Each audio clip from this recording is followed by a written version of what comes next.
Charlotte, North Carolina Garden Club and heard TedStephens talk. That was this spring. And I said, we've got to have this talk. And TedStephens is Nurseries Caroliniana. They're down in Aiken, and it's an absolute candy store. A lot of their stuff is hardy for us. One or two items you have to watch, but generally they're labeled as in, don't try this, no, than us. Ted is an incredible, knowledgeable person. And with that, I'm going to turn it right over to him. All righty. Let me ask you, what's the time limit? An hour? An hour. Okay, Go good. if you want it. This group will lap it up. All right. That'll work well then. Thank you. Okay. All right. Well, good to be with y'all. Now exactly where y'all located? Tell me where most everybody's around. We're out of the DC metro region. Okay. So right. A lot of us are a reasonably solid zone 8, and the rest of us are zone 7. All righty. Okay, great. All right. That'll give me help in talking about different things. Now I sent a plant list. I don't know whether it got sent out to the populace or not. I just sent it out 5 minutes ago. I only got home then. Okay.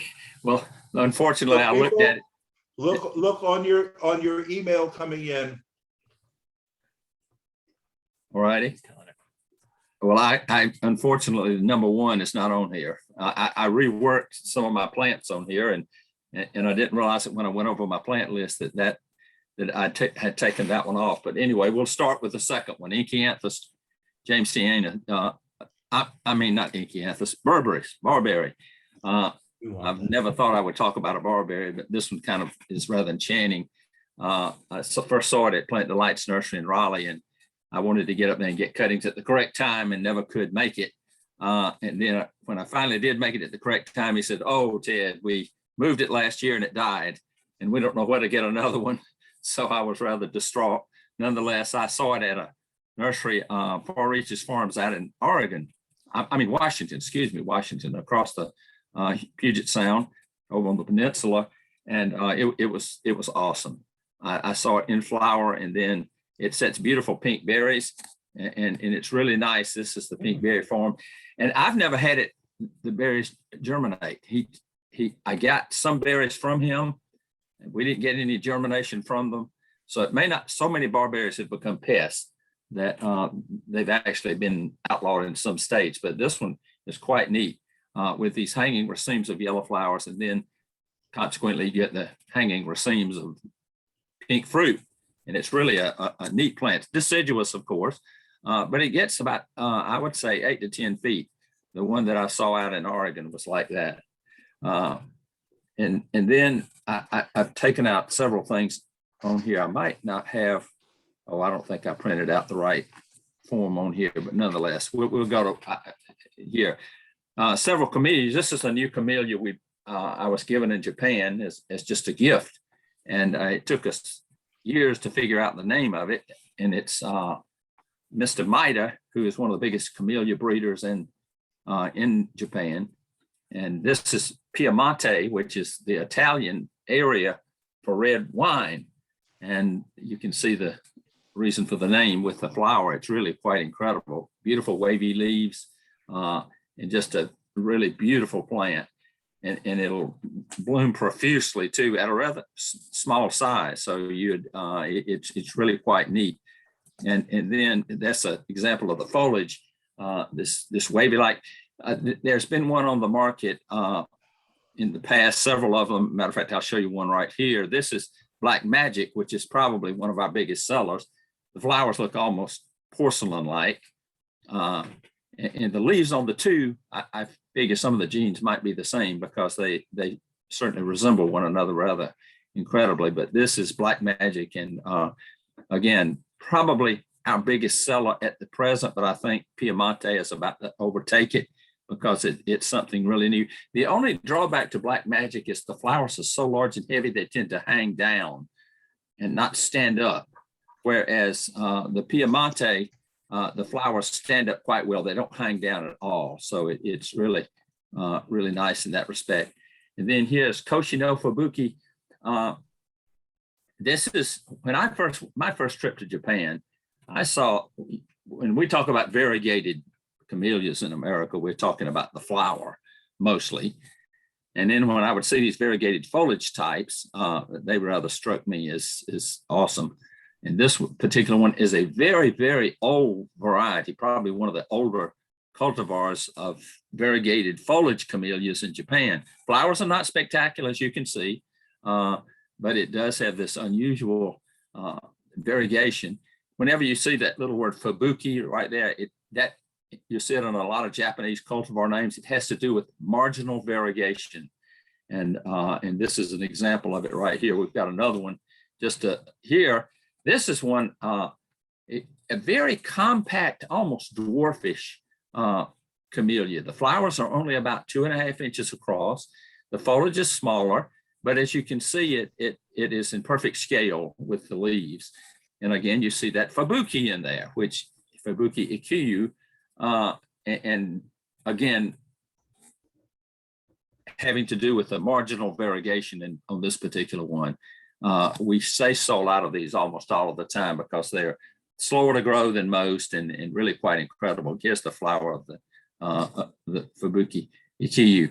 Here is Camellia eusianensis, a species type camellia, and very, very cold hardy. Now it's noted for its fragrance, and those who can smell, well, I can't. I'm told that it is the most fragrant of camellias.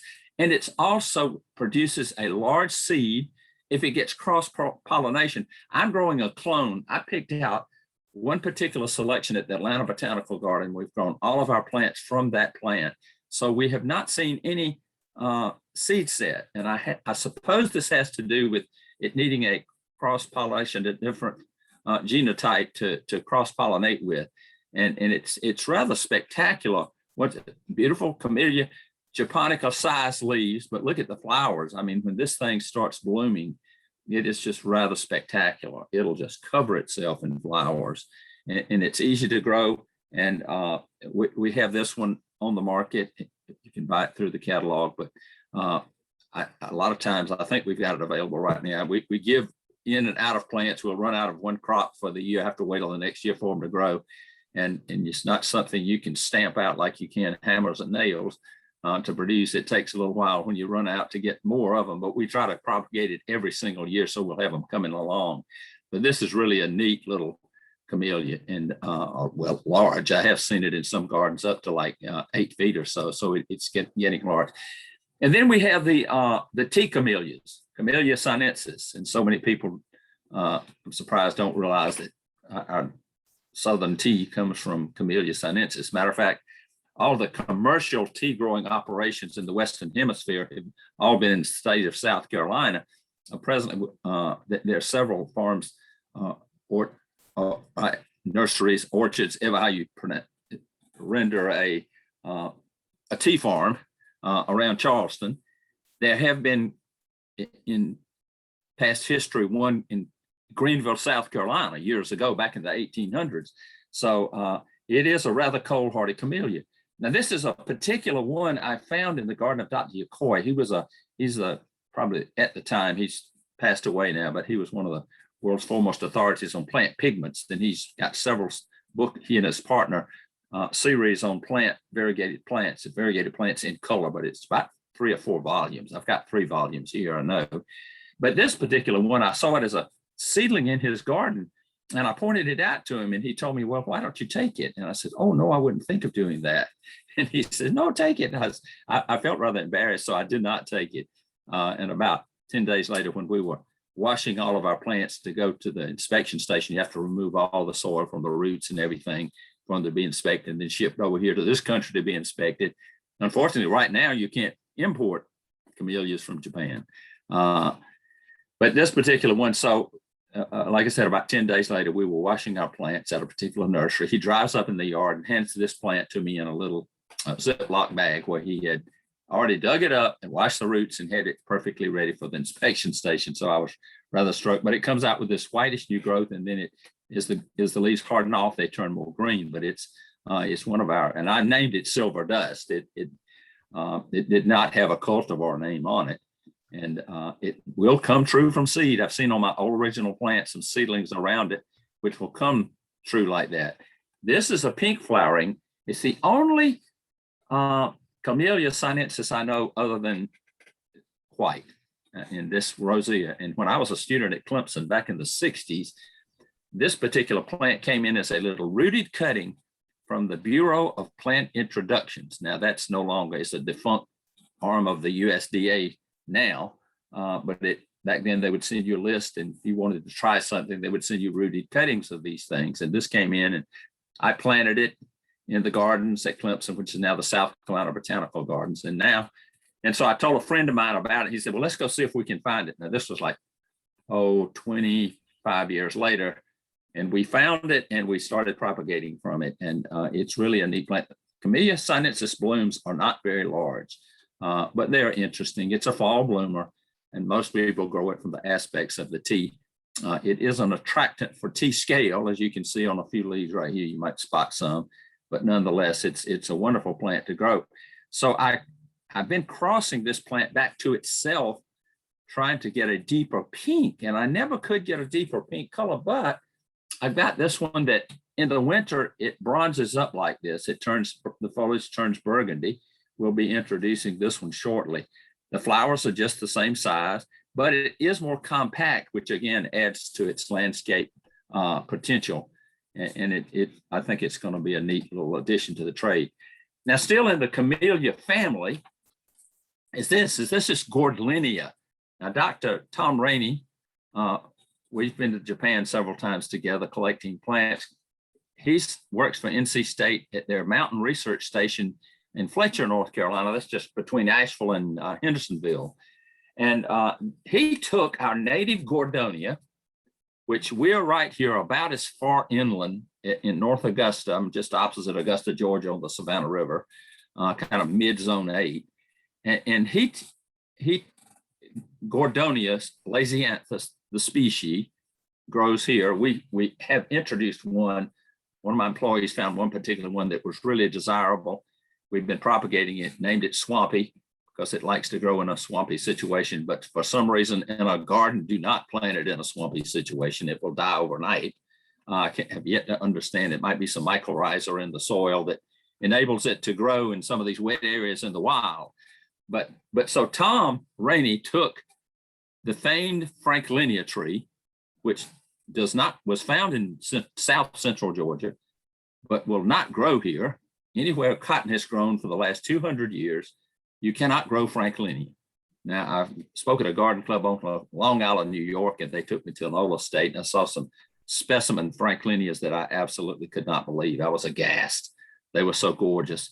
Well, Tom crossed Gordonia and Franklinia, and he's got what we call Gordlinia, grandiflora, and sweet tea. And it is slightly fragrant, not heavily, but it is in full flower right now, and it will flower well on until October. So it has a very, very long flowering period, and it is quite cold hardy because I've seen it growing in the Mountain Research Center for NC State there in Fletcher, North Carolina, out in the field, exposed, and it was doing well. He has a number of seedlings there, but he made this particular selection and introduced it. But as you can see, the flowers are quite nice. And we have some nice ones of these. Still in the Camellia family, Stewartia. Now, everybody likes Stewartia. Pseudocamellia is planted so much for its bark because once it gets up into tree form, that incredible cinnamon smooth bark is just rather captivating. So this particular species is very popular. Most everybody knows it. But we've gotten a new one called Pewterform. We're just calling it Pewterform. I don't know that it has a really correct cultivar name as yet. I had a plant of this and lost it. And then I was able to find it located in Oregon.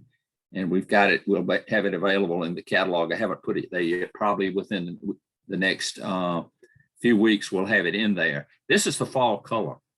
So it has this pinkish silver, I don't know how you would describe it, just even now with the green foliage, I stuck this one in here today just as a last thought, thinking y'all would love to see it because it is really a neat plant. But this is the fall color. So you have this incredible soft pink. I don't know many things with that kind of fall color. And it's really quite nice. It blooms heavily too. And it is quite vigorous. I've been surprised at how vigorous it is. From Rudy cuttings this year, we've got some, they were like 8 to 10 inches Rudy cuttings, and they're up now 3 feet plus. So they really are quite vigorous. Then still in the camellia family, we've got this little genus called Urea. They're wonderful little compact shrubs. Like most shrubs, if you never prune it, it will grow. People are often asking us, how big does it get? And I just say, well, how long are you planning on living? Or you can just keep it trimmed. This is one particular one. We haven't introduced this one yet. It's stunning. It is the hardest one of all to root, but it is a stunning little plant. Now, we have numbers on the market. We'll have this one out in the catalog in Meadow Snow. I found it has one little short word in Japanese was the name.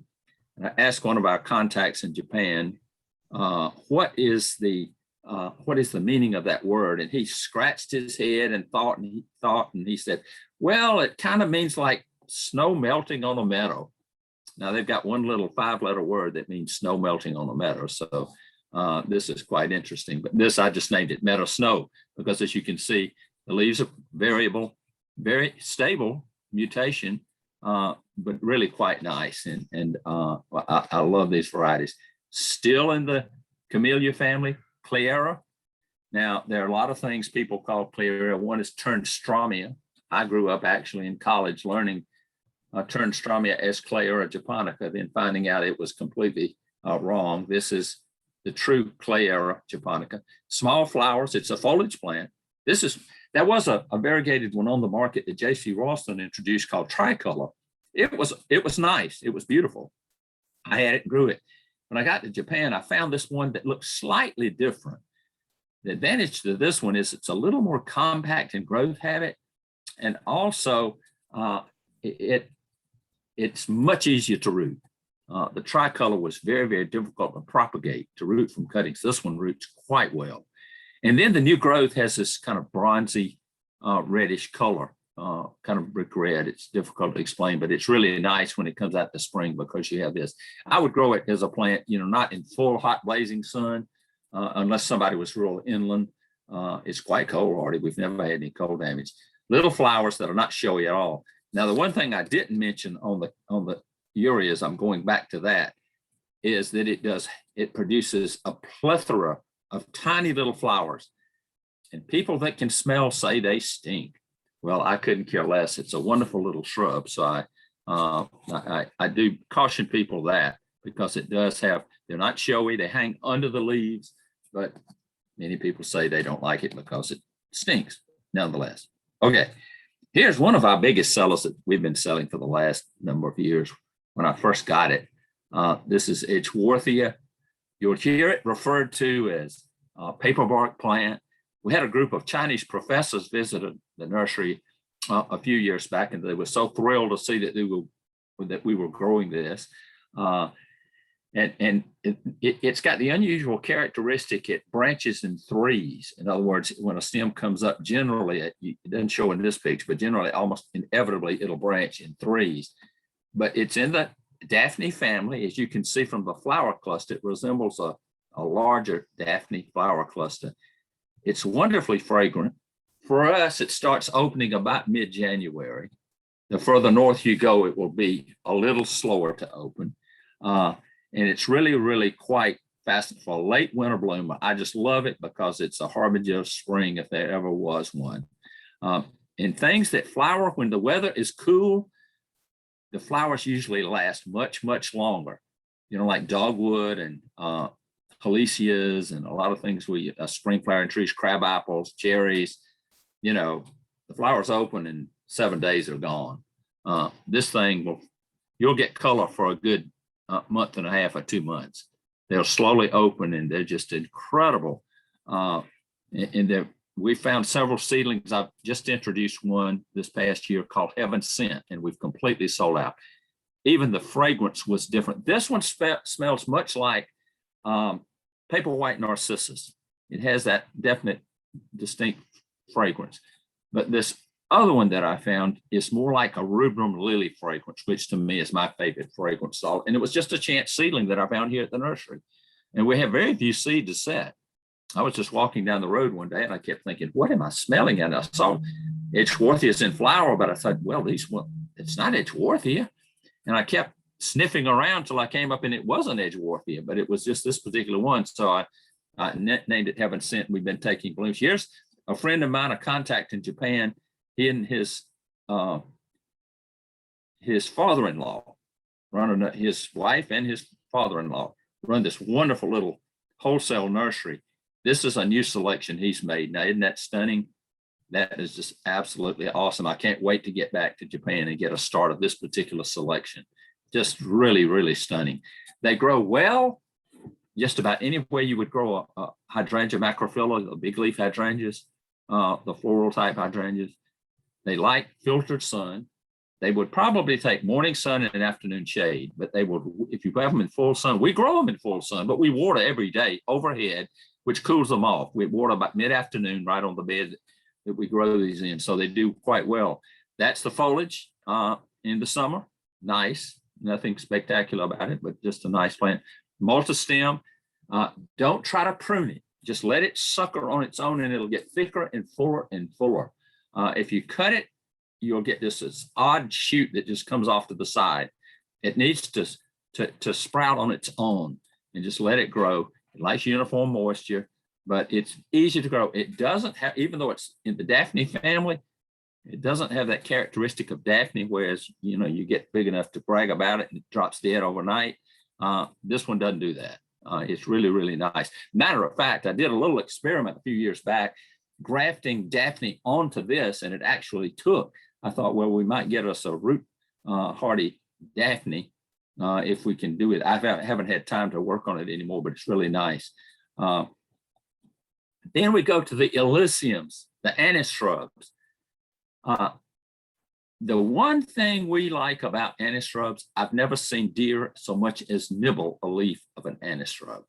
And I don't know if y'all have deer problems like we do, but it's unreal. We're constantly feeding the deer. We put 10-foot fences up, but that doesn't seem to slow them down. They just hop right over them. So this is Elysium anisatum, which is a Japanese anise. Murasaki no Soto, it means purple, something to do with a purple village. And we gave it the purple glaze as well, we didn't, but one of our growers that's handling it gave it that trademark name. But it comes out with this beautiful burgundy new leaves in the spring. They like the shade. Don't put them in full sun. Filtered sun, and they'll go rather nice and pretty dense shade. Really nice. Now, this is the white flowers, which are really quite showy because they bloom profusely. But the flowers open about a month before that purple growth comes out. So you will see the white flowers first, and then you'll see that purple foliage which comes out, and it's really quite stunning. And we have one selection, and it's so variable. It has a little yellow splotch down the middle of the leaf. Then here's one, I've just given it the name Alba marginata. We're trying to get with the Japanese right now. We've got a little committee of several of us sending plants that we brought back from Japan. It's amazing how often when I've found plants there and I will say, what is the proper cultivar name? And they just kind of shrug their shoulders and say, no name, you name it, and then tell us what you're going to call it. And then we'll call it that. So this one, Alba marginata, is just Latin for white margin. Which is probably not that appropriate, but nonetheless, it's a wonderful compact grower, just stunning little plant. If you like variegated pittosporum and it gives you trouble with a late freeze killing it back every now and then, use this because Elysiums are amazingly cold hardy. This is what's really shocked me about them. So this is one like that's probably like about a 5-gallon container right there. It's now in my yard, but we take cuttings. It's very, very slow to root, but nonetheless, once it roots, you don't lose it. It doesn't die from root rot or anything. And like I said, it's deer resistant, and you can't get anything much better from a plant than have that. It has the same white flowers as the previous selection, but not as heavily. I've tended to find out the more heavily variegated a plant, the less number of flowers you get. It's just amount of food that it produces from those leaves. Now here's my newest selection, unnamed. We brought it back from Japan. It comes out with white new growth. Well, cream white, as you see right here, soft yellow, whatever you want to call it. But the new growth that each flush, even through the summer, comes out white and then hardens off to green. So it's really, really quite stunning. And my little plant in my yard, I grew it from about a quart-sized little plant that I got in Japan. Every year, though, I take just as many cuttings as I can. So in the next year or two, we'll be releasing this. It's really, really quite nice. And like I said, I'm just so impressed at how cold hardy the Alyssiums are. Never seen one killed by the cold at all. Matter of fact, we had 4 below zero back in 19, oh my word, I'm trying to think, 83, I think it was. And you know, I had Alyssium sitting out in containers, 2-gallon containers, separated, not even jammed. And I thought, oh, well, we may as well throw those out. Not on one of them were lost. They stayed frozen for several days, probably for up to a week, and it didn't phase them. So here's our native Alyssium.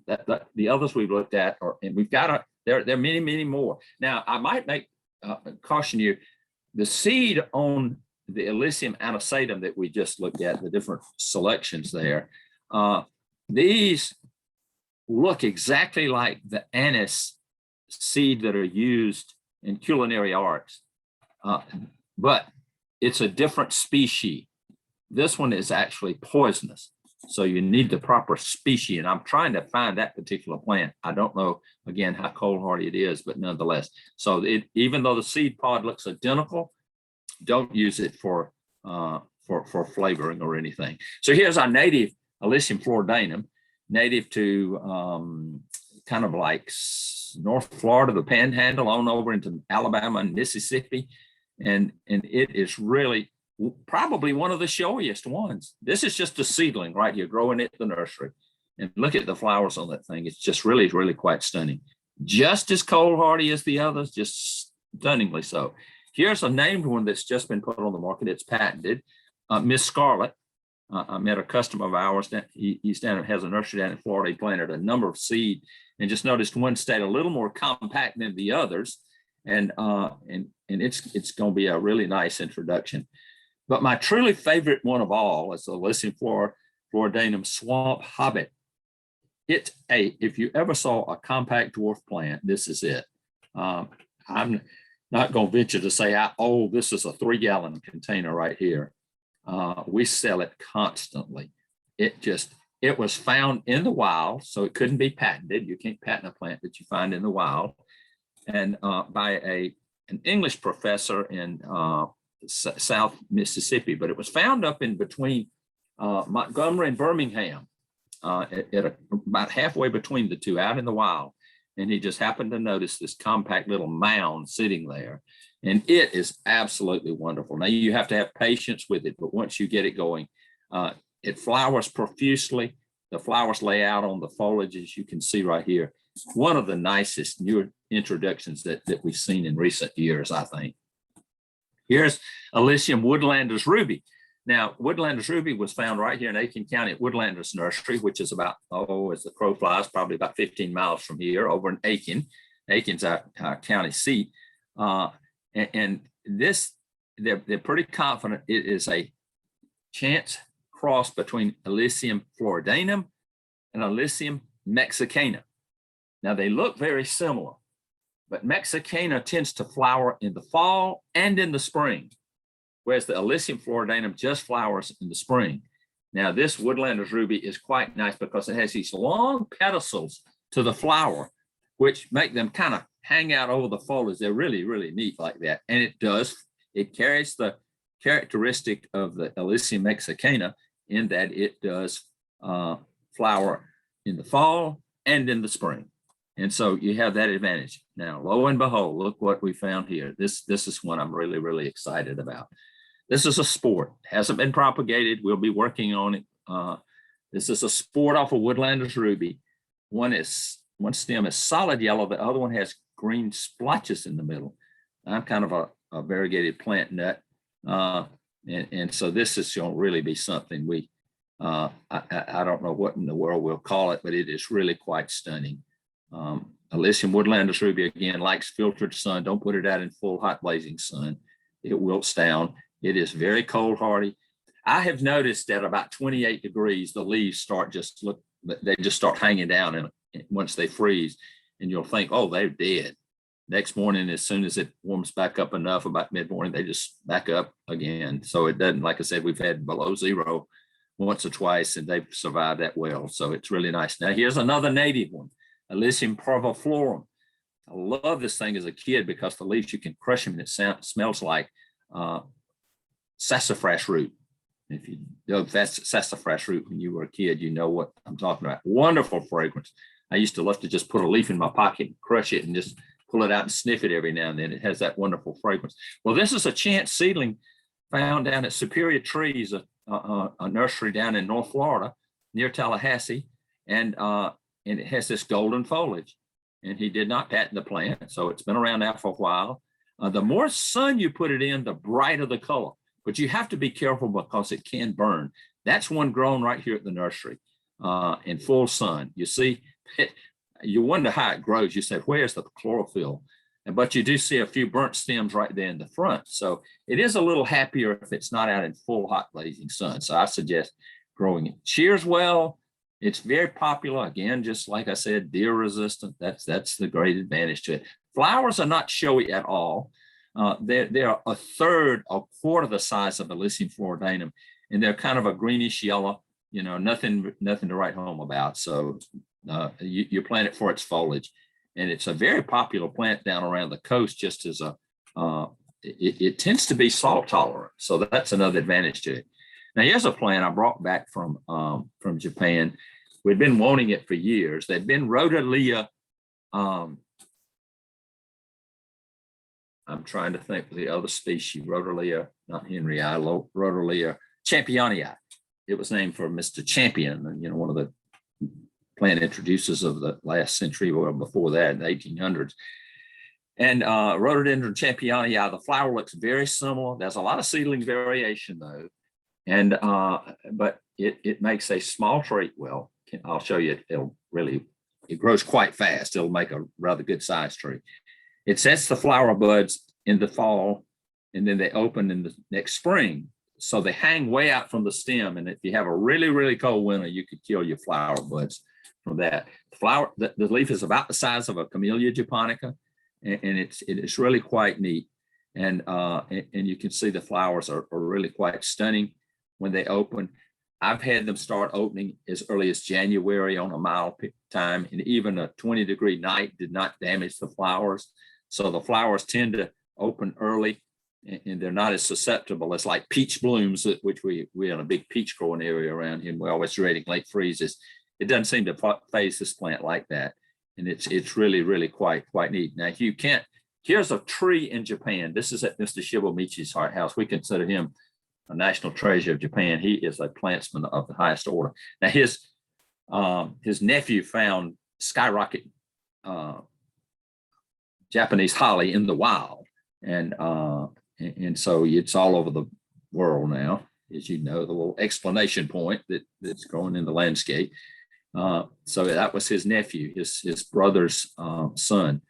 So here is a really fast-growing small tree, Rhodalia. Now this one is, you can't see it from the distance, but it had flowers all in. My friend that went in, I think he went in April, and he immediately sent me back this picture. He said, "Ted, you won't believe it. We've been wanting to see a Rhodalia in full size, and here we have it right here. And look how big it is." So it's really quite neat. Now here's another selection we've got, much more difficult to propagate than the other one. A little redder, but really, really quite nice. Beautiful, kind of silvery undersides to the leaves. I better speed up. I see I'm kind of I tend to get carried away. Here's Loropetalum. Now, it's amazing. Rhodalia, Loropetalum are both in the witch hazel family, Hemimelidaceae. And so here is, though, a pink selection that we've found. We haven't introduced it yet. And it's really a quite nice break, all the white and all the magenta colors. It kind of gives you a nice break. It's a little easier to look at, I might mention. Here's one we grow. I'd love to train them up as a small tree once they're grown. This is a seedling selection that we made here at the nursery. I think this is Carolina Ruby, I named it. And you can see, make a wonderful multi-stem small tree. I just think they're incredible. Here's a variegated form, Jazz Hands variegated. It was introduced by a breeder, Mr. Suzuki, that's a good contact of ours in Japan. It is patented, but it is quite variegated, and it has the magenta colored flowers when it flowers. Now, the dwarf ones, the most compact growers are not very vigorous. Here's one, Crimson Fire, that Dr. Michael Durrett, University of Georgia, in his breeding operation, he released this. As you see, it is patented too. Each year I was rather amused in their catalog. They put it about 6 inches higher. I think they're up now to 4 to 5 feet because each year they're finding out it gets bigger. We have brought back several from Japan that were completely dwarfed in Japan. One was called Daruma. When 3 years in the Southeast, it was 8 feet tall. We never saw one over about 20 inches in Japan. Get it here. And what is the cause? I fully believe it's our warm nights, our hot nights even, that we keep plants growing much. I can give you example after example of plants I brought back from England, different places where they've had cool nights and even cooler days. Japan has some hot days, but not the nights are nice. So I think it's our hot nights that make things grow much larger than they do in other parts of the world. Now, this happens to be one of my favorite genera. This is Stachyurus. Stachyurus has these, it's a wonderful woodland plant with these hanging racemes of flowers. Praecox, the species names, just means early, meaning it's an early bloomer. Now, Mitsuzaki, I should be more correct there. It's a subspecies, which is maybe not as cold hardy, but we don't have any trouble with it here. And then the name Issai, you'll see that name on a lot of Japanese plants. And we asked some of the Japanese contacts we had, well, why do you call a number of plants Issai? And they jabbered amongst themselves. And then one of them spoke for the group and said, well, if it flowers or fruits within 1 year of propagation, we call it Issai. Well, Dr. Parks at Camellia Forest Nursery in Durham, he said, Issai means first or number one in Japan, in Japanese. So consequently, this is the best. This plant was brought back to this country. It was Barry Yinger's. Barry Yinger used to work for the National Arboretum. He minored in Japanese in college, so he was fluent enough that he could really communicate well with the Japanese. This was his first introduction from the National Arboretum, and we love it because we can have a 6-inch high plant, even a cutting, and it will have hanging racemes, and they will be up to 12 inches long. And I have seen as many as 3 racemes at a single node. Now, they're amazing how many. Now, here's a pink flowering form called Diane. I don't know where it occurred. I bought it in Japan. It's a little odd that it was named Diane, but nonetheless, that's where I bought it, pink flowering form. Here's one, though, I found in Japan. There's one called, I'm trying to think of the variegated plant one. There is one on the market that's almost identical to this in variegation. It is not very hardy. I saw this one in Japan. I said, well, I'll just try it. Maybe it'll be harder. Magpie. It occurred in England, at Helios Nursery in England. It's a sport they found. But this particular one, I named it Sterling Silver, so that's the name I gave it. It is very, very easy to grow, vigorous, nice. Unfortunately, deer like it as much as I do, so we have to protect it. The racemes are not as long as Issai, but nonetheless, it's a good bloomer, a good grower, and if you like variegated plants, it is a wonderful variegated plant. Then here's one, Oriental Sun. I had 2 plants of this, which I highly prized, was getting ready to take cuttings. Again, deer, this is one plant, if you have deer, you're going to either have to put a fence around it or not grow it, whatever. But nonetheless, this was one they stripped the plants. I hid them even more. They sniffed them out. You won't believe what they went through to get to them. Stripped them again so that they didn't even recover. So I'm trying to get this plant back, but a stunning variegation. Let's see, I think it was Dan Hinckley was the first to bring this back in the country. Here's one. We brought back this particular plant. I took this picture at NC State at the J.C. Ralston Arboretum, and they just give it the name variegated. This is another one we're trying to get the correct Japanese cultivar name for. It's quite nice. Comes out with a yellow variegation, and then it slowly hardens off till they turn white. But it's, again, just beautiful, beautiful woodland plants. They have this kind of spreading, weeping form to them, and I'm rather entranced by them. Now I'm seeing a misspelling. Oh, my word. I did this too fast today.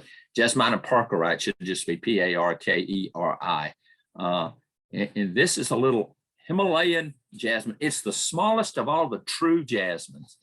It makes a little 18-inch high shrub, covers itself, looks very much like Jasmina nudiflorum, but it's evergreen and not deciduous like Jasmina nudiflorum. So you would really like this little plant. I'll be putting it on in our catalog, in the next week or so. It's really, really a neat little plant. I love it. Weeping form, wonderful to hang over walls and not get out of bounds like many of the jasmine do. We grow several cultivars of Jasminum mesnii, and it is rampant, but this one stays much tamer, and I love it because of that. I saw this plant in Japan, and I could have sworn it was Cephalotaxis, the spreading yew.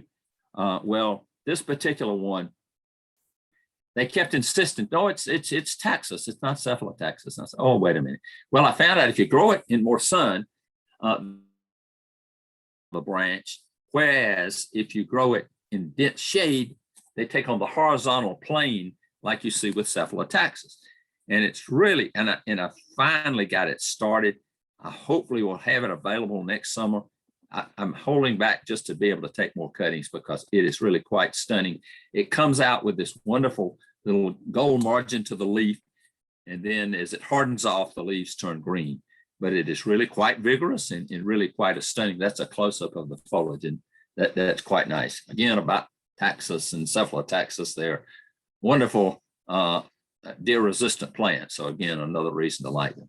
Now I'm going to go with a number of plants that are in the lily family, and it's a wonderful family. I got a whole talk on just lily family plants that are just absolutely stunning. I love these plants. They're so dependable. Now this is Ophiopogon jaburan. If you think Ophiopogon, you probably think of the little monkey grass, Ophiopogon japonicus, which I'll show you in just a moment. But this is something you see all over Japan. I've got it in my yard. I love it. I've taken a leaf and pulled it off. Now, it's not 44 inches high, but it's 44 inches long. So this plant can be quite, have these huge, long leaves. We sell it very seldomly. The only reason it flowers in August, and not many people are in garden centers in August.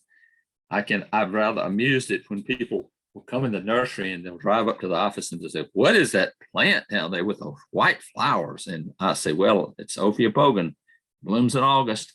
And, but it has these hanging, not hanging, but these kind of arcing spikes of white flowers. And it's really quite stunning. I really like them. If you dissect the flower down, it looks like just a miniature lily, as you can see why it's in the lily family. Then here's the variegated form. I first saw this in Japan and asked a gentleman, I saw one container of it, and I asked him if that was for sale. And he said something in Japanese and handed the plant to me. And I thought, I didn't know whether to take it or not. And our host said, oh, he's saying gift for you. And so he gave me a pot. So I had to share it with all in our group. It was about 5 of us together. And so I had to divide. Everybody had to get them a division of this thing. Again, not quite as tall as the green, but don't confuse it. Don't think this is regular variegated liriape. This is a stunning plant. I have got several people, great gardeners, that tell me this is the favorite plant in their garden because it is so tough. You don't get the spotting on the leaves like you do with liriape. that you get with Ophiopogon stays clean. You know, at the end of the winter, you just want to mow liripe down to get rid of that old ragged looking spotted leaves for the winter. Let it come back really fresh in the spring. That's about the way to do it. But with the Ophiopogon, you don't. Just let it grow, and just as you get a dead leaf, and leaves will last 3 to 4 years. So you don't have to do that. Wonderful plants. That's the berries. These electric blue berries that hang down, and I have grown them from cuttings, and I mean from the berries, and you get some variegated plants from them. Some will be all white, so they can't survive. Others will be all green, and then you're going to get a number that are variegated. Here's a new species that hasn't even been named. It's an Ophiopogon found by Ken and Sue out at Far Reaches Farms in Oregon, and I've got that at the bottom of my handout. That's a wonderful. If you want some unusual lily family plants, that is the best place. I blow my budget every year there. But here's one. It's an Ophiopogon. Hasn't even been named yet. I mean, they're bringing things back from China and Southeast Asia that are just absolutely stunning. Look at that little flower on the stalk. Really quite neat. Here's another species. These things are really nice, and we've got a lot to look forward to in these lily family plants, which are really nice. Here's Black Ophiopogon. We all know that. Here's a kind of a compact form. This was found by Mr. Fujinami. He's one of our good contacts in Japan. He found the original Black Mondo in the wild. So every one of them came from the plant that he has. And he has several cultivars and selections, dwarf forms, medium forms, some that look almost like a brush. The little leaves are so stiff, but really, really nice. But this is, you can thank Mr. Fujinami for the Black Mondo. And then, of course, we're all familiar with the dwarf form. I put here Compactus because I bought this plant from the Exotica Nursery in New Jersey back when I was in college in the early 60s. And this plant, so that's the name they had on it. So I stuck with it because it's the oldest source I knew of one like this. And it's really, really wonderful for using like this, filling in between, bricks and a walk. It won't take heavy traffic, but it will take some with that without much problem at all. Here's one I brought back from Shinri Silver. It's a variegated form of the little dwarf mondo. Here's one which Todd Lassane, Todd's the director of the Bellingrath Gardens in Mobile now, and Todd brought this back from Japan. He was given it in Japan, and he gave me a start of it. We've been dividing it. So I got with him last year, and he decided let's name it Monkey Shine. He said his grandmother always scolded him about misbehavior and said, quit monkey shining around. So he wanted to name it Monkey Shine. So it got a chartreusey color. You put it in more sun and it is more gold. Here's Sapphire Snow. I mean, we could go many of these. Then you get to yellow ripes. Now, this is just a seedling selection I found out in the woods here at our nursery, and it is absolutely stunning. Deep burgundy stems, so they almost look like they're floating. And then here are several forms of liripe. On the left is Okina, which has been on the market for a long time, brought from Japan, has the white new growth. On the right is really a rare form. We paid a little pot of this. I think we probably paid $250 for it in Japan. Matter of fact, got it from Mr. Fujinami, the one that found the Black Mondo. It's liripe spicata. Now, spicata is a species that is about as invasive as nutgrass. So give it some boundaries. In other words, plant it in a container, plant it where you've got a curb or something to contain it. But look at that new growth. We haven't introduced it yet, but we're trying to up numbers. But isn't it neat? I mean, it comes out with just this white new growth, and it's just really quite stunning. I love these variants of it. Here's probably my favorite of all. This is liripe platycrater. Now, I named it Korean Giant. It has a story behind it. I saw this plant growing at the Atlanta Botanical Garden. A friend of mine, Rick Crowder, he manages Hawks Ridge Farms in Hickory, North Carolina. Rick and I were together at the garden, and we saw this plant. I walked up to it, and my word, the spikes, the flower spikes were over my collar, over my the pocket on my shirt. And so I suspected it was about 4 feet tall. I thought, I've never seen a liripe like this. Well, it was planted right next to a clump of autumn minaret daylilies, which is 7 feet tall. We grow that, and it's one of our best sellers.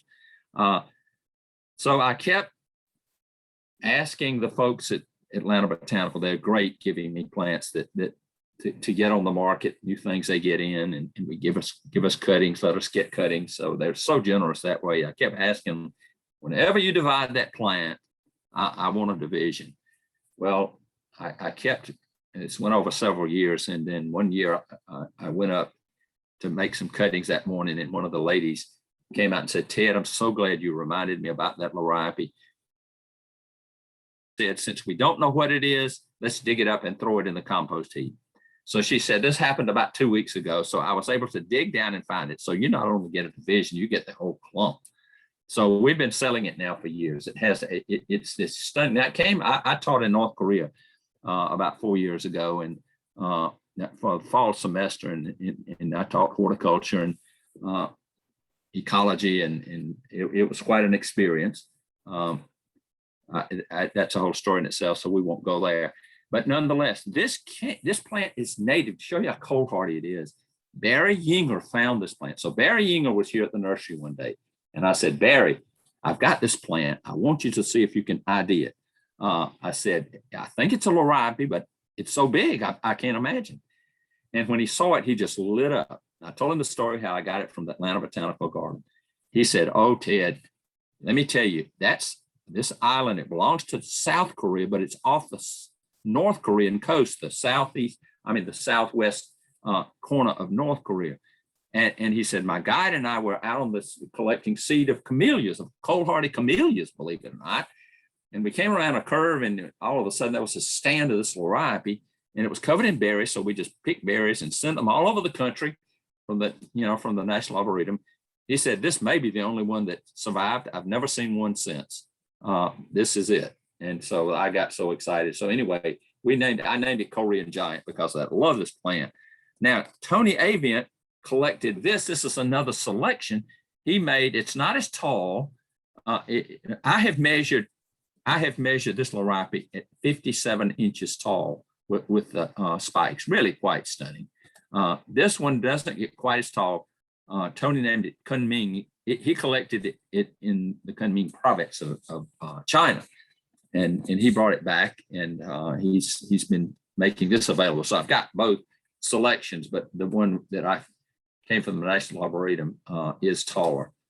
Here's another plant in the lily family, Rhenechia. Now, a lot of you probably know Rhenechia. It looks like a liripe. You never see the flowers. It's so hidden down in the plant. This particular one is stunning because it's a dwarf form found in the wild. Matter of fact, it's found by Ken and Sue, or Rich's Farms out there in Oregon. They said they were exploring and found this on a little ledge covered in moss, and they just suspected it was another species, but after DNA analysis, it came back as Rhenechia carnea, and they named it Jinfo Jewel because of the mountain that they found it on. And it's showy because you can see the flowers, and it's a wonderful little 3-inch high ground cover, and it's really, really neat little plant. Rhodias, I'm going to zip through this. We're getting kind of late. Don't want to bore you all to death. This rhodia is another lily family plant, a wonderful evergreen for dry shade. We named this one Claudia Phelps here in Aiken. Aiken was like at the turn of the last century, Augusta was kind of the Miami of America. Aiken was like the West Palm Beach of America. All the rich folk lived in the Nouveau Riche, lived in Augusta. The rich old money lived in Aiken with the DuPonts and the Goodyears and the Firestones and all that crowd. They told me that at any one weekend, 90% of America's wealth would be in Aiken. And it's still a fabulous, winter colony, they called it. And so Miss Phelps, her husband was the U.S. ambassador to the Austria-Hungary Empire. Now, they made their money on copper. They were copper tycoons. She was a wonderful plants person. She brought in stuff. Back then, you could stick it in your purse and bring it in. Didn't have to worry about import restrictions and all. But everybody says this is the best evergreen, all green form of rhodia that they've ever seen. So we named it Claudia Phelps. We know her granddaughter. One of my employees is a friend of her granddaughter, so she told us, how to name it. So we've named it Claudia Phelps. So that's where the name comes from. All the different variegated forms of this plant, my word, folks, they have shows in Japan. You go to these shows, and I mean, these things, some of them sell for several $1,000s a piece. And there you see the prizes at the shows, but it's just absolutely fascinating. They have wonderful cold hardy plants in the ground. Real severe winters, you might get some burn back on them, but other than that, they're pretty, even those I've seen it. I saw some up in Raleigh that had burnt almost to the ground, but by midsummer, they were all back and quite beautiful. I got this book, a copy. This is a reprint, not an original. It was printed back in the 1700s. All these line drawings of variegated plants now. I mean, there were volumes of these things. And Barry Yinger had the original, a copy of the originals, and he lost his home in a fire, and they were consumed there, shame. But look at the pictures of the aspidistras and the rhodias that are found in these. Here's a seedling that Tony Avent brought. He brought in seed from China. It came in as Rhodia chinensis, and this is true chinensis here. It's bigger than Rhodia japonica, much, much larger leaf. The flowers are more showy. They come up. Rhodia japonica, the flowers are down in the foliage. You rarely see them. Then they have these brilliant orange berries, really quite stunning. But here's one he doesn't even know what it is yet. We've got some experts working on it. That leaf is about 5 inches across. It is absolutely stunning. And back a few years ago when they had a hard freeze in Raleigh, all the other rhodias were burnt back. This one didn't have a burnt leaf on it. So this will be slowly, and we'll get it out to the public sometime or another. But it's really, really quite stunning. Aspidistra is one of my favorite group of plants, still in the lily family. Here's my favorite, I suppose, snowcap. I brought it back from Japan. And look at that. You give it in complete shade. I've had more people say, oh, I don't like aspidistras. And generally, I find out they're growing them where the sun hits them sometime of the day. This is one that needs complete shade. Wonderful house plants because low light. Really neat plants. Here's one I introduced. I found it in a little nursery in Nagoya, Japan. So I named it Nagoya Stars. It had never been classified. Finally, Tony Avent, the Plant Delights, knew of. He had some contacts in Europe, and they classified it out as Aspidistra oblancefolia. Now, you might see on my notes there, when I was in college, there were 2 species of Aspidistra that we knew, Aspidistra eladior and Aspidistra lurida.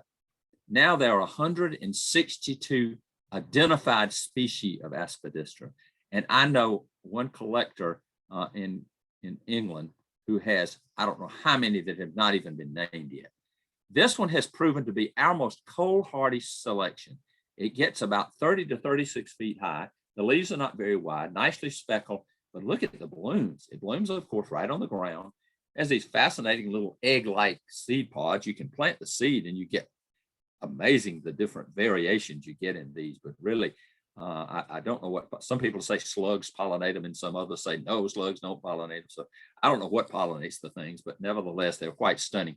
And there are so many fascinating flower forms too. I've got a book from China, unfortunately, it's all in Chinese, of so many species of these things and the flowers. Some of them will have 4-inch long filaments at the ends of each petal. So you're really stunned by the appearance. Still in the lily family, our Solomon seals, Polygonatum. This is the old one. I'd love to know the history of this plant when it first came about, probably in Japan years and years, centuries ago, most likely. Here's one I found over there, Amatacora, really broad leaves. This one, there are a number of varieties on the market now, but this is the one we grow because it is just really, really quite stunning. And then here's Miyako, which has been around a while now. Has these unusual, a lot of times they'll come up with no variegation, and all of a sudden you wait, and then the leaves start variegating. So don't give up on them. Here's Disporum sinensis Awanosuke. Now, I first saw this plant in Japan. It was $600 in a little 2-inch pipe. I didn't buy it. I wanted to, but I didn't.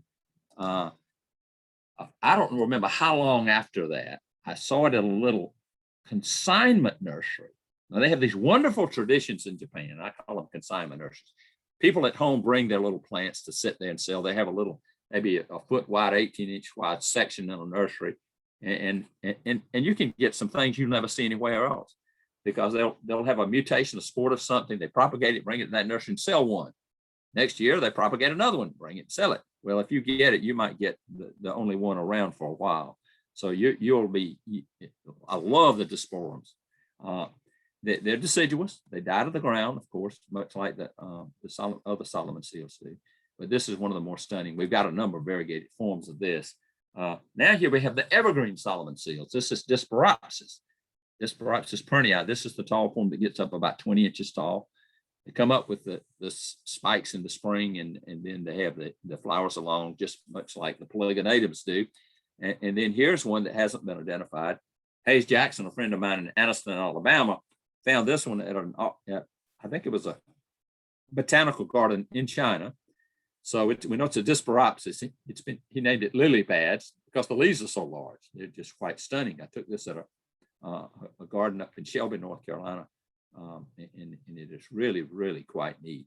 I love it. We've been growing this now for a while, and it's really a good seller for us. That gives you an idea of the size of the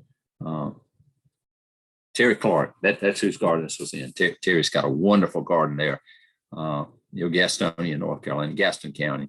And neat. Now here's another one of the dwarf forms. This was found by Ken and Sue. I keep bringing them up at Far Reaches Farms. One of my favorite introductions that they've ever introduced. It's kind of the equivalent of that little Renechia. This thing doesn't get but about 2 inches high. It just mats the ground. Now they get a handsome price for it, and I don't blame them because it is slow. Most of the polygonatums divide rather quickly. They really do quite well, but this one is slow as Christmas. But look at the neat little flowers, and like I said, it's only 2 inches tall. Wonderful mat. If you had a small area you wanted to cover in an aristocratic ground cover, this would be it. Here's the Lysomachia that I got. Now we're out of the lily family in the Lysomachia group, Paradiformis, and this is a one that Dan Hinckley introduced. It's like an evergreen little perennial. It doesn't die down, stays evergreen. And then in the spring, the little stems that come up, they have these little clusters of yellow flowers in them. And there are two forms of this we sell. Here's the larger growing form. It gets up there probably about 25, maybe 30 inches, and has large. From a distance, you would think it was a yellow flowering Daphne. It kind of hits me like that.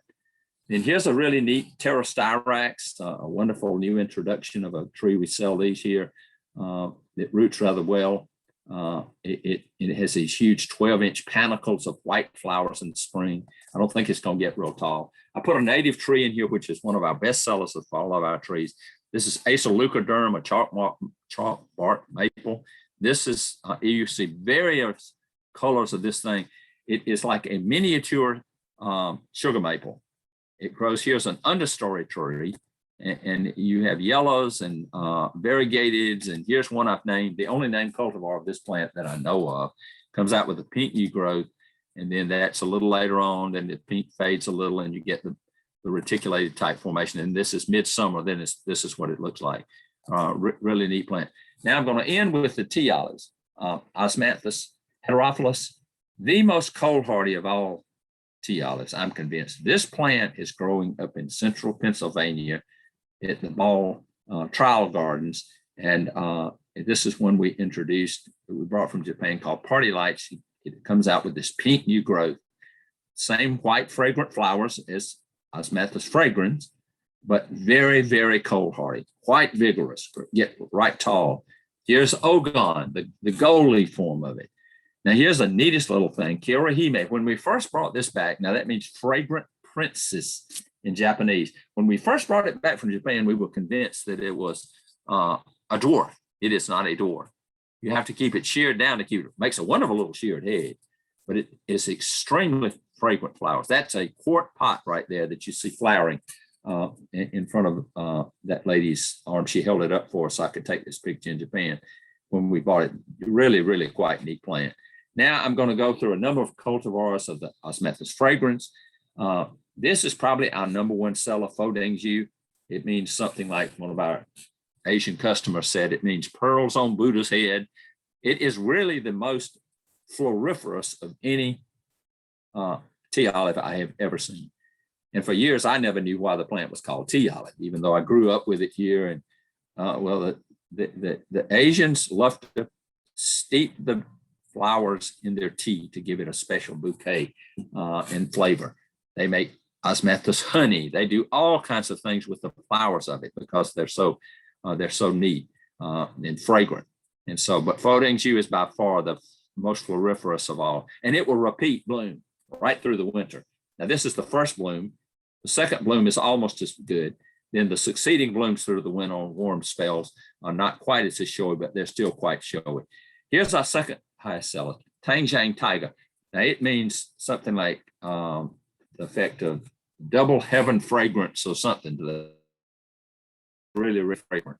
And it has the largest flowers. We haven't seen them get this large, but the Japanese in the monograph on osmanthus, they say that the flowers can be over an inch individually, not the cluster, but over an inch in diameter.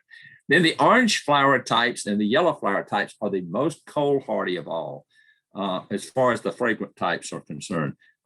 Here's just the straight old one that's been around for years, osmanthus fragrans aurantiacus.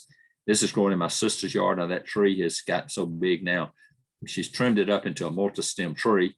Here's Benikin mokusai, which just Benikin mokusai just means red flowering osmanthus. Now you're kind of confused in China and Japan. Anything that's pink, red, or orange is all red. Beni, B-E-N-I. That's so it can be rather confusing a lot of times to us. Here's the orange flowering, yellow flowering form, osmanthus fragrans thunbergii, really a distinct fragrance. Now we've just had the pink flower, the variegated forms which are coming in, which are really, really neat. We've got a couple of clones of this, pink new growth and stunning variegation. But I think this is my favorite. This is Quinon Gife. Comes out with a stunning pink new growth, hot new growth in the spring. Then it slowly turns lighter pink, and then slowly turns white, and then it hardens off to completely green. But I think this is going to be the new red tip of the Southeast. We know intermosporing leaf spot wiped out the red tip Fortinias that we use down here. It got us started as a nursery the first couple of decades. We saw more of that plant than anything else. And then, of course, the disease wiped it out pretty much. But this thing is fragrant flowers, whereas Fortinia had stunk to high heaven. And then you've got the colorful new growth. You don't have the disease problems that you have with Fortinia. Everything about it is a plus. Maybe it's not quite as cold hardy. I don't know. We've not had anybody. We're selling it now all over the country. And but that's an example of the new growth, and then it hardening off, and then it eventually turns all green. It's really stunning. That's the white leaves that once the pink hardens off. So it's really quite neat. Now I'm just ending with one of these. This is a sport on a oak leaf hydrangea that we found. So we hope beyond hope. Well, I have rooted it, but it didn't survive the winter too well. So I'm going to reroot it this spring. It's a sport off of Snow Queen, in which Snow Queen is nice because it's one of the more vigorous cultivars of oak leaf hydrangea. So this is really going to be a stunning variety. There's never been a introduced cultivar that's stable. Now there've been some variegated forms, but not stable. This one looks extremely stable of the oak leaf hydrangea. So hopefully we got some other things to look for. We got a lot of things coming along. People say, when do you rework your catalog? I said, I put things in as they come available and take them out when I don't have any more. So, but you'll see a lot of unavailables in there right now, but hopefully they'll be in with the next year. So anyway, well, I hope you've been well served. I thank you for your time and your patience, and welcome to shop with us online. Unless you want to drive down here, the plants are a little cheaper if you buy them right at the nursery rather than have them shipped to you. Of course, you save on freight too, but nonetheless, we're delighted to be able to share these with you.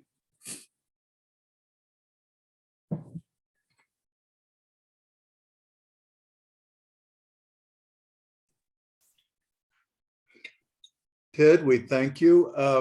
I have no idea how to do the, oh, here we go, the chat. The one question is, any tips for Rhodalea does not seem to be handling morning/afternoon DC heat and sun very well. I don't know. We're some people are experiencing that. I'm thinking it might be better the further north. It might need to be against a brick wall or something, something that radiates a little more heat or something. Heat during the winter, and maybe not full sun, because the ones I've seen growing, we grow it in full sun here, and they outside all winter in full sun. But of course, we are somewhat milder, of course. But I don't know, other than we've just got to keep experimenting and see where it'll be happy. And there's another question. Can you talk more about osmanthus disease concerns? We don't have any problems with disease. We'll have a few leaf spottings and all. People email us back about a plant that'll have a spot on the leaf. Customers, they see one spot, they panic. We don't have any problems. The only pest we have had some scale insect problems under the leaf. We try to spray periodically for that, but we really haven't had any disease problems. So I don't know. The variegated form tends to be more prone to leaf spotting than the all green forms do. I'll put it that way. But really, we haven't. I'm a little surprised about that question, because we've had so little problems with diseases on osmanthus. Okay, and then do the Illicium and Asadums have any smell?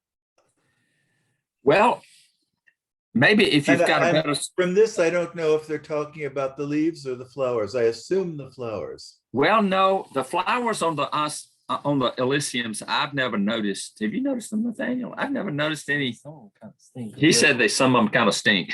Maybe that's my nephew right here. So nonetheless, it's not a. I think it's kind of a clean smell. It's kind of like marigolds. Some people say they stink. I think I love to smell marigolds. It's kind of got that clean smell to it.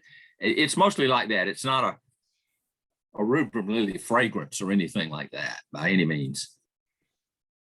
So if that answers the question. Yeah. And the leaves, you can smell the leaves when you brush by them. If you crush them, you can really smell them like if you were sharing a plant. But the deer, Illicium anisatum, has the least fragrance of any, but the deer don't touch any. I don't care what in the genus Illicium. I've never seen a deer even nibble